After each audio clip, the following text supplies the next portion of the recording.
Manual de antiayuda. Conversaciones sobre psicología y poder, con el psicólogo clínico, psicoterapeuta y profesor universitario, Arun Oda.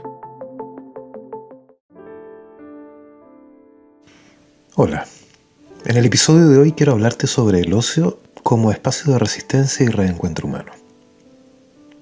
El ocio se define como el tiempo libre que una persona dispone fuera de sus obligaciones laborales, académicas o familiares. Se refiere a actividades que se realizan de forma voluntaria y libre, sin que exista una obligación o una necesidad de hacerlas. Toda mi infancia la crecí bajo el influjo del refrán popular que indicaba al ocio como madre de todos los vicios. Mantenerse siempre ocupado, lleno de tareas, actividades productivas y propósitos era en cambio sinónimo de virtud. La cultura digital y las redes sociales han creado una nueva forma de opresión que se basa en la autoexplotación y la autoexhibición. En lugar de ser obligados a trabajar y producir por la fuerza, las personas se sienten presionadas a mostrarse constantemente ocupadas y productivas, tanto en la vida social como en las redes sociales, para recibir la aprobación y el reconocimiento de los demás. Conceptos como el 24/7, dar el 200%, o frases sacadas de manual de autoayuda sobre la actitud positiva para enfrentar el trabajo o el esfuerzo competitivo en alguna actividad deportiva, suelen acompañar las fotografías de esmerados maratonistas de vereda, fisicoculturistas de temporada o madrugadores oficinistas prestos a iniciar su jornada laboral, disponibles a dejar la vida en su trabajo, o al menos a declamarlo en Instagram, en Facebook o en TikTok. El origen del ocio como pecado o defecto moral se encuentra arraigado en la tradición judeocristiana. En la Biblia, el primer relato de la creación se encuentra en el Génesis, donde se narra que Dios crea el mundo en 6 días y descansa el 7º día, declarándolo sagrado.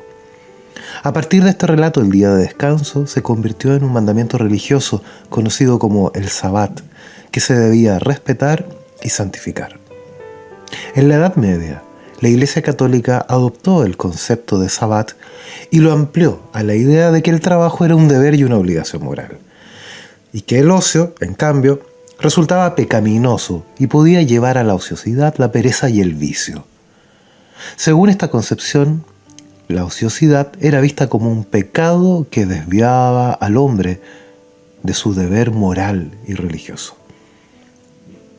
La Reforma Protestante, liderada por Martín Lutero, tuvo una visión promotora del trabajo, manteniendo la idea de que el ocio era peligroso y que podía llevar a la tentación y al pecado. Lutero argumentaba que el trabajo era una forma de servir a Dios y que el ocio debía ser utilizado exclusivamente para el estudio de la Biblia y la reflexión espiritual. Max Weber, sociólogo alemán del siglo XIX, fue uno de los primeros en plantear la relación y la alianza implícita entre cristianismo protestante y capitalismo en su libro La ética protestante y el espíritu del capitalismo. Según Weber, la ética protestante, especialmente la calvinista, promovía una serie de valores que fomentaban el trabajo, el ahorro y la inversión, que a su vez impulsaron el desarrollo del capitalismo. La idea de la predestinación, según la cual la salvación estaba determinada de antemano, llevó a los protestantes a buscar señales de su elección divina, como la riqueza o el éxito empresarial. Además, la ética protestante enfatizaba la importancia del trabajo y la dedicación en la vida terrenal, y consideraba el éxito económico como una señal de bendición divina. El ahorro y la inversión también eran valores importantes, ya que permitían la acumulación de capital y la expansión de los negocios. La idea de que el ocio puede ser una fuerza revolucionaria ha sido defendida por muchos filósofos y pensadores a lo largo de la historia, desde Aristóteles hasta los teóricos críticos contemporáneos. Aristóteles tenía una concepción muy positiva del ocio, al que consideraba esencial para el florecimiento humano y la búsqueda de la felicidad. En su obra Ética a Nicómaco, Aristóteles afirma que el ocio es un requisito necesario para la vida virtuosa y la realización humana. Según Aristóteles, El ocio no debe ser visto como una simple ausencia de actividad, sino como un estado de actividad diferente al trabajo productivo. El ocio no es simplemente un tiempo libre para descansar o entretenerse, sino un espacio para la contemplación, para la reflexión y el desarrollo de las capacidades humanas más elevadas. En la concepción aristotélica, el ocio es un espacio para la filosofía, para la reflexión y la contemplación de la verdad y de la belleza. Aristóteles creía que la búsqueda de la verdad y la belleza es esencial para la realización humana y para el logro de la felicidad. Y el ocio sería entonces un espacio privilegiado para esa actividad. En su obra Política, Aristóteles también defiende la importancia del ocio para la vida política y la ciudadanía activa. Según Aristóteles, los ciudadanos libres deben tener tiempo libre para participar en la vida política de la ciudad, para deliberar y tomar decisiones colectivas en beneficio del bien común. La visión revolucionaria del ocio se basa en la idea de que el trabajo y la productividad no son los únicos valores importantes en la vida humana y que el ocio puede ser un espacio de libertad, de creatividad y de resistencia a las estructuras de poder y opresión. En su obra El derecho a la pereza, ensayo del año 1880, el filósofo francés Paul Lafargue defiende la idea de que el ocio es un derecho fundamental de todos los seres humanos y que la liberación del trabajo alienante y explotador es esencial para la creación de una sociedad más justa y solidaria. Lafargue argumenta que la pereza, entendida como una actitud de rechazo a la cultura del trabajo y la productividad, es esencial para el bienestar y la creatividad de las personas, defendiendo el derecho a la pereza como un derecho humano fundamental, equiparable a otros derechos como la libertad de expresión o el derecho a voto. Para Nietzsche, la realización humana no se alcanza a través de la sumisión a los valores externos, sino que debe ser buscada a través de la afirmación de la propia vida y la creación de valores propios. Nietzsche defendía la importancia de la voluntad de poder, entendida como la afirmación de la propia vida. En este sentido, podría decirse que Nietzsche veía el ocio como un espacio para la afirmación de la propia vida y la creación de valores propios. El ocio no debería ser visto entonces como un espacio para la simple diversión, sino como un espacio para la creación, la reflexión y la exploración de nuevas posibilidades y saberes auténticos. Nietzsche defendía la importancia también de la estética y la creatividad en la vida humana, entendiendo el ocio como un espacio privilegiado para aquello. El ocio ha sido reiteradamente capturado también por los dispositivos de control social. En su obra Vigilar y Castigar, Michel Foucault argumenta que la disciplina social moderna se basa en la vigilancia y el control de los cuerpos y los comportamientos. Según Foucault, el ocio podría ser entonces utilizado como un medio para controlar los cuerpos y los comportamientos de las personas, especialmente en las instituciones de encierro, como las prisiones y los hospitales mentales. Foucault también sugiere que el ocio podría ser utilizado entonces como medio para controlar la sexualidad. En su obra Historia de la Sexualidad, Foucault argumenta que la sexualidad ha sido regularmente disciplinada y controlada por la sociedad moderna a través del control del tiempo libre. Foucault sugiere que el ocio podría ser utilizado entonces para el control de la sexualidad mediante la promoción, ¿no?, de ciertas formas validadas y permitidas de ocio, como la lectura y el arte, y la prohibición o la represión de otras formas de ocio, como el ocio sexual. En la sociedad contemporánea, la idea de que el tiempo es dinero ha llevado a una cultura del trabajo y la productividad que ha dejado poco espacio para el ocio y la contemplación. Filósofos contemporáneos como Byung-Chul Han, pensador surcoreano y profesor de la Universidad de Berlín, y Franco Berardi, también conocido como Bifo Berardi, escritor y filósofo italiano, han planteado que el ocio y la contemplación son fundamentales para la vida humana y para la salud de la sociedad en su conjunto. En su obra La sociedad del cansancio, Hahn sostiene que la cultura del trabajo y la productividad han llevado a una sociedad en la que el cansancio y el estrés se han vuelto la norma. Según Hahn, el tiempo se ha convertido en un recurso escaso, que se utiliza entonces para producir más y más, sin tener en cuenta las necesidades emocionales y psicológicas de las personas. En este contexto, el ocio y la contemplación se han convertido en actividades marginales, que se ven ya sea como un lujo o como una pérdida de tiempo.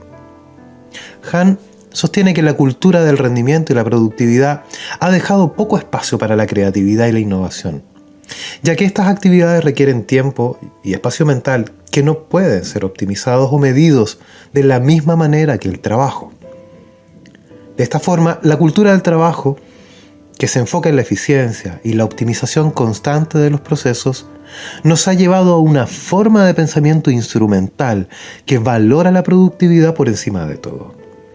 Esto se ve reflejado en la forma en que el tiempo libre es utilizado, que suele estar orientado hacia actividades de consumo y distracción que no permiten, entonces, el desarrollo de una verdadera creatividad.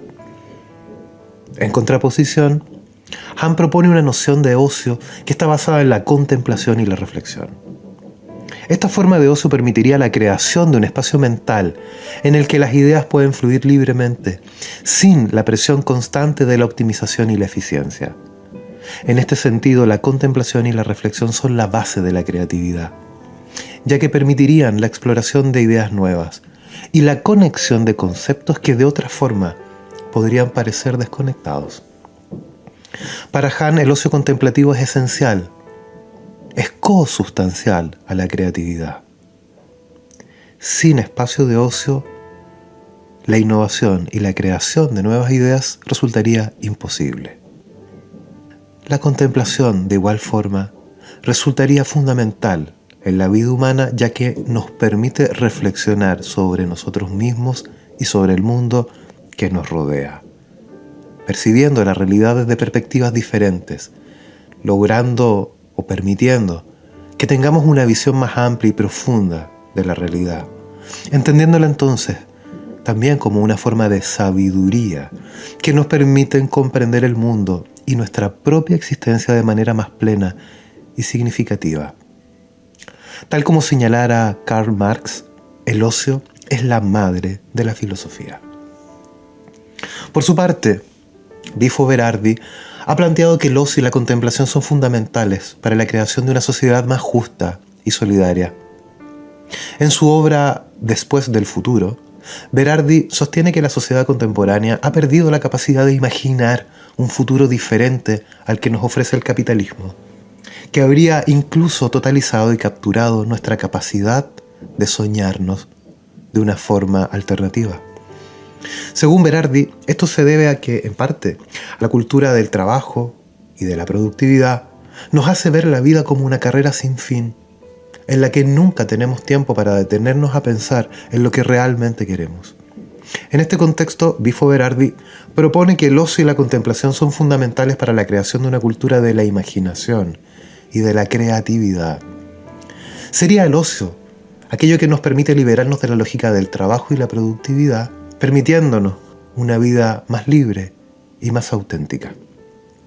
De igual forma, la contemplación nos permitiría reflexionar críticamente sobre el mundo que nos rodea, permitiéndonos imaginar futuros alternativos que resulten más justos. Desde esta perspectiva, Berardi sostiene que el ocio son fundamentales también para una construcción de una cultura de la solidaridad y de la empatía. Al contrario, la cultura del trabajo y de la productividad nos ha hecho volver o devenir competidores y entendiendo al otro como un obstáculo para nuestro propio éxito. El ocio y la contemplación nos permitirían una visión más compasiva y empática del mundo, en la que vemos al otro, a la otra, como ser humanos con necesidades, con deseos similares a los nuestros, en categoría de semejantes.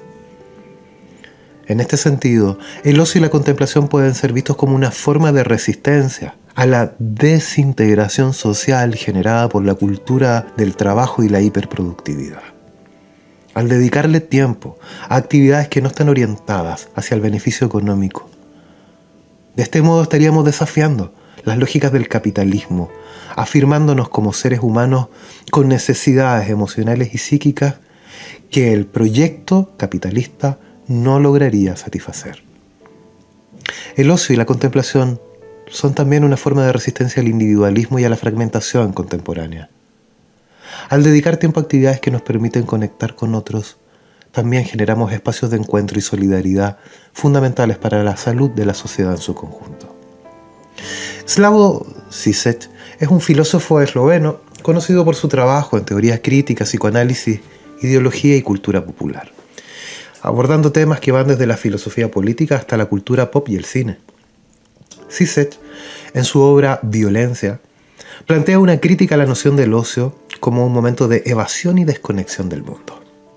Según Žižek, esta idea de ocio como un momento de desconexión es un reflejo funcional a la cultura contemporánea, que valora la producción y la eficiencia por encima de todo. En contraposición, Žižek plantea que el ocio debe ser visto como un momento de reflexión crítica sobre la realidad social en la que vivimos, entendiendo el ocio como un espacio para cuestionar y desafiar las estructuras de poder que nos rodean y para poder imaginar un futuro diferente. El ocio no debiese ser comprendido entonces, según Žižek, como un espacio de analgesia funcional a la dinámica de explotación laboral, sino que más bien sería una herramienta para la transformación social y política, ya que permite el desarrollo de una visión crítica y creativa del mundo. En cambio, entender el ocio como un mero momento de evasión hace que se desarticulen esos espacios de resistencia contra las estructuras de poder que sostienen injusticias sociales. El ocio debemos entenderlo entonces, según Žižek, como la fuerza que nos permite resistir al imperativo de la productividad constante y que al mismo tiempo nos genera el espacio para poder construir alternativas al sistema actual, tal como plantea en su libro Menos que nada, del año 2013. David Graeber, antropólogo y activista político estadounidense, fallecido el año 2020, y quien fuese profesor de antropología en la Universidad de Londres, destacado por sus estudios sobre el capitalismo, señala, comillas, el ocio es una forma de resistir a la hegemonía del trabajo y a la mercantilización de la vida cotidiana que caracterizan al proyecto neoliberal. A este respecto cabe señalar que la productividad neoliberal, que busca maximizar la rentabilidad y la eficiencia en todos los aspectos de la vida, tiene evidentes efectos negativos en la cohesión social y en la integridad de las comunidades. Bajo el modelo neoliberal se ha promovido la idea de la individualización y de la competencia feroz, que nos ha llevado a la fragmentación de las relaciones sociales y a la erosión de los vínculos comunitarios. En este sentido, la productividad se ha convertido en un valor supremo y se espera entonces que las personas se adapten a los requerimientos del mercado en términos de tiempo, esfuerzo y dedicación. Porque el modelo neoliberal no es solo un modelo económico, es un sistema de colonización del deseo. Esto nos ha llevado a una mayor precarización laboral, en la cual los trabajadores y trabajadoras se ven obligados a trabajar largas jornadas, habitualmente de forma mal remunerada y poco satisfactoria, lo que dificulta la generación de redes comunitarias sólidas, promoviendo la competencia entre pares y la desconfianza interpersonal como un valor imprescindible para la supervivencia en un contexto de naufragio. Además, la productividad neoliberal ha fomentado la movilidad geográfica, la flexibilidad de las jornadas de trabajo, la dependencia tecnológica, lo que ha socavado la capacidad de las comunidades para mantener lazos de solidaridad y apoyo recíproco. En este sentido, la productividad neoliberal puede ser vista como una fuerza que debilita la cohesión social y la capacidad de las comunidades de resistir a la desintegración. Michel Maffesoli, sociólogo francés, profesor emérito de sociología de la Universidad de la Sorbonne Nouvelle de París, ha desarrollado algunas ideas interesantes sobre el ocio en el contexto de su teoría sobre la tribalización en la sociedad contemporánea. Maffesoli argumenta que el ocio se está convirtiendo en una esfera cada vez más importante de la vida social, en la que se expresan nuestras formas de sociabilidad, creatividad y expresión colectiva. De este modo, el ocio puede ser una forma de resistencia al sistema dominante al proporcionar un espacio para la imaginación, para la exploración de nuevas identidades y también para el rechazo de las normas y reglas impuestas por la sociedad. Maffesoli señala que el ocio puede ser visto como una forma de retribalización, en la cual las personas se vuelvan a reunir en torno a intereses compartidos, afinidades y estilos de vida, creando comunidades efímeras que se disuelvan y que se vuelvan a formar constantemente en torno al goce del encuentro.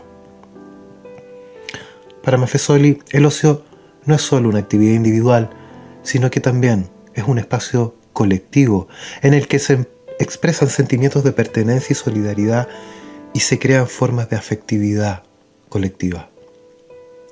La tribalización, según Michel Maffesoli, es un proceso social en el cual la sociedad contemporánea está evolucionando hacia formas de organización social más parecidas a las tribus.